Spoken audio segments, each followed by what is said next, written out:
जेगबादुतघा पुरस्ताधे विश्वभूतानि प्रधिमोधमानः तस्य देवाः प्रसवं यन्ति सर्वे प्रोष्ठपदासो अमृतस्य घोबाः विभ्राजमानः समिधान उग्रः आन्तरिक्षमरुदहं दगन्ध्याम् तं सूर्यं देवमचेघपातं प्रोष्ठपदासो अनियन्ति सर्वे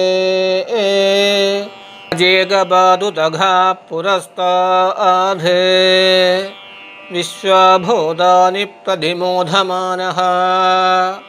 तस्य देवाः प्रसवं यन्ति सर्वे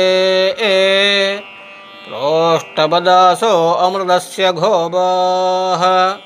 विभ्राजमानः समिधान उग्रः आन्तरिक्षमरुदहं दगन्ध्याम् तं सूर्यं देवमचेघपातं प्रोष्ठपदासो अनियन्ति सर्वे अजायेकपते स्वाहा प्रोष्ठपदेभ्यः स्वाहा तेजसे स्वाहा ब्रह्मवर्चसाय स्वाहा मम पूर्वप्रोष्ठपथा नक्षत्रजन्मदोषवशाद् सम्भावित समस्तदोषान्नाशय नाशय सकलशत्रूनुच्चाटयोच्चाटय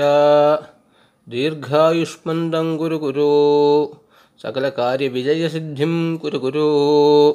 पूर्वप्रोष्ठपथा नक्षत्रदेवतायै अजायेकपथे नमः।